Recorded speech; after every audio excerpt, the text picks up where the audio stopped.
Internacional de Libertad Religiosa de 1998 y sus enmiendas, el secretario de Estado Antony Blinken designó a Nicaragua como país de especial preocupación por su involucramiento y tolerancia hacia severas violaciones a la libertad religiosa. A continuación, escucharemos los principales resultados del monitoreo que realiza la investigadora Marta Patricia Molina respecto a la brutal persecución que enfrenta la Iglesia en Nicaragua. Tiene la palabra Marta Patricia.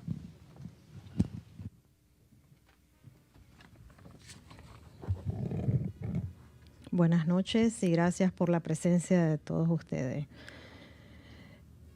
Esto ha sido una sistematización que no es para mí gusto llevarla porque es doloroso todo el ataque y la persecución indiscriminada en contra de la Iglesia Católica, pero es un trabajo que toca como nicaragüense asumir.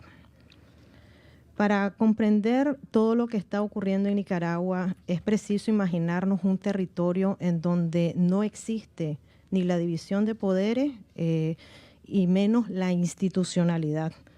Los dictadores Daniel Ortega y su esposa actualmente tienen bajo su control todos los grupos paramilitares, al ejército y también a la Policía Nacional.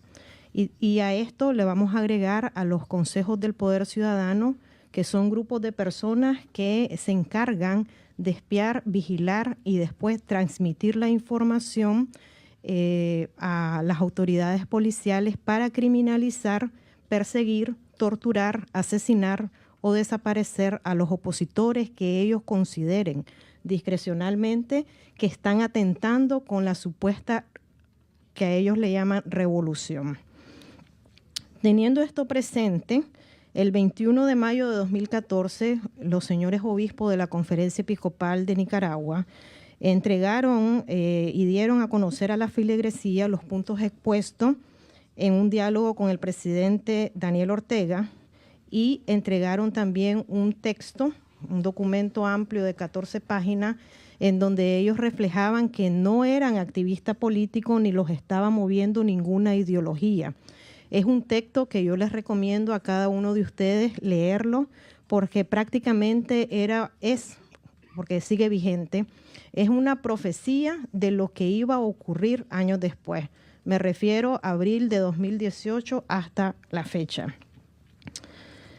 En ese momento los obispos decían que tenían la suficiente documentación de las personas que habían sufrido tales maltratos. O sea, ellos conocen en cada una de sus diócesis cuál ha sido la problemática y la vulneración de derechos humanos que se estaba desarrollando en Nicaragua.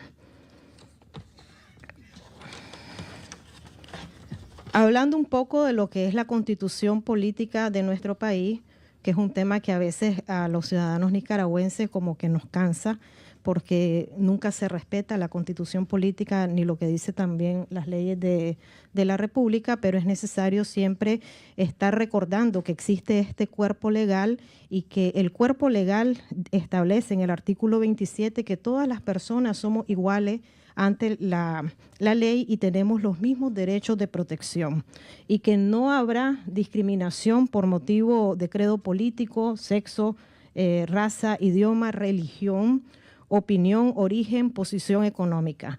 También el artículo 29 del mismo texto constitucional establece que todas las personas tenemos el derecho a la libertad de conciencia, de pensamiento y también de profesar o no una religión, algo que es inexistente en mi país. O sea, no existe la libertad religiosa por ningún lado.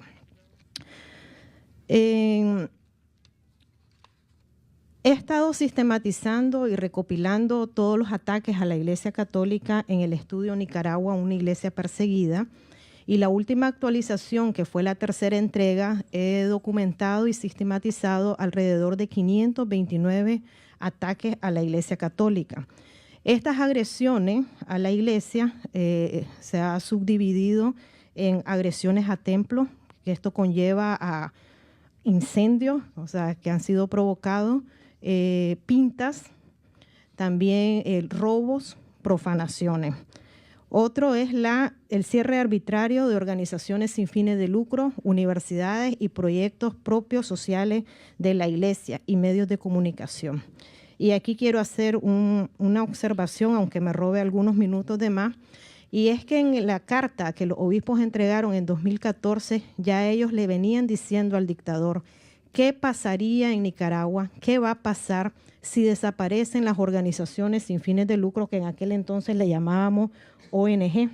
¿Qué va a pasar si el gobierno no tiene la capacidad técnica, ni física, ni económica para atender a todas estas personas que hoy la Iglesia Católica Nicaragüense le está dando respuesta? Años después vemos el cierre arbitrario de más de 3.000 organizaciones sin fines de lucro. También la represión ha sido hacia religiosos. Se han elaborado pintas y mensajes de odio, hostilidades a la Santa Sede. O sea, hace poco vimos al dictador de Cuba visitar al Papa, ni siquiera él se ha atrevido a tanto como lo ha hecho Ortega.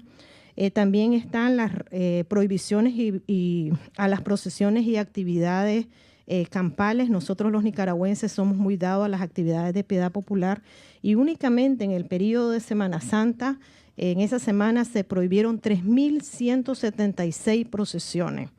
Y a quienes osaron a salir y a enfrentar a la dictadura y al mandato que ellos habían impuesto, pues simplemente fueron reprimidos y algunos de ellos encarcelados.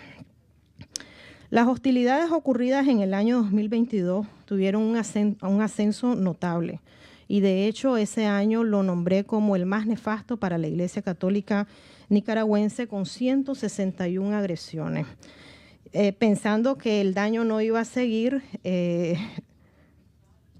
después han acontecido 90 daños y si la dinámica de la administración pública continúa manteniendo la misma tonalidad de estas agresiones, pues lógicamente este año va a ser igual o peor. Una última actualización que todavía no la he hecho pública, pero se la voy a compartir en estos momentos. Solo al escrito de esta disertación que he preparado para ustedes, se han cometido en este primer semestre del año 2023 142 ataques a la Iglesia Católica. Entonces, en comparación con el año pasado, que en todo el año fueron 161 agresiones, ahora solo imaginemos qué va a pasar en un futuro. Sin embargo, estas cifras que estoy exponiendo en este momento también pueden ser que esté desactualizada y un poco de su registro, porque el día de hoy también les comparto que se realizó la última Eucaristía en el seminario propedéutico ubicado en la ciudad de Bluefield, que es para despedir ya a más de 30 seminaristas que querían ser sacerdotes. Y producto de la persecución indiscriminada de la dictadura y el robo y congelamiento de las cuentas bancarias, el seminario tuvo que cerrar. Tuvo que cerrar y los jóvenes ver truncado su sueño de ser sacerdote. 80 personas que se dedican a la vida religiosa se encuentran en este momento fuera de Nicaragua, ya sea por destierros, por exilio forzado y también por la prohibición al territorio nacional. O sea, han salido a misiones pastorales y al retorno le han dicho que ellos no pueden ingresar. Entre ellos tenemos a un nuncio, a un obispo, también a sacerdotes, seminaristas y diáconos. Seminaristas y diáconos que están terminando su carrera en este país, que gracias a Dios les ha abierto la puerta y van a poder concluir felizmente sus estudios en este país. Las cifras expuestas, como les dije, en este estudio es producto también de un subregistro, porque existe una escasa en este momento e inexistente denuncia por parte de las autoridades eclesiásticas. Yo le llamo que esto es por prudencia, porque después la dictadura, cuando los sacerdotes y obispos deciden denunciar, entonces inmediatamente los criminalizan. Ni siquiera en Nicaragua pueden mencionar en la misa al obispo Rolando José Álvarez, porque inmediatamente el sacerdote que ose hacerlo, inmediatamente puede ir encarcelado. También Otra de las cosas que provoca este subregistro es la inexistente presencia de los medios de comunicación, tanto en Managua como en el interior del país, entonces que no están documentando estas arbitrariedades. Y finalmente, el temor o prudencia de los laicos que tienen miedo de filmar o tomar fotos a los represores, que son la policía, miembros del ejército y también grupos de paramilitares. Entonces tienen miedo de filmar la represión y que después tomen venganza contra ellos.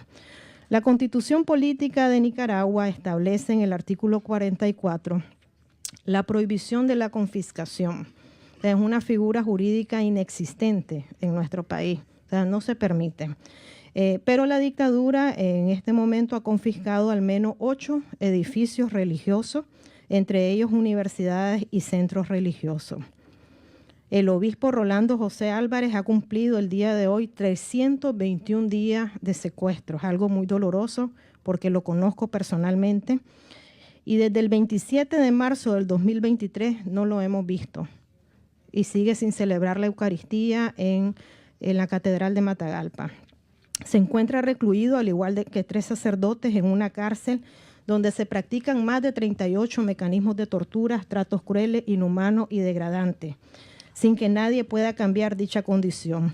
Desde este espacio alzo mi voz para solicitar a la comunidad internacional exija a la dictadura Ortega Murillo la libertad de él y que cese la persecución en contra de la Iglesia Católica. Muchas gracias.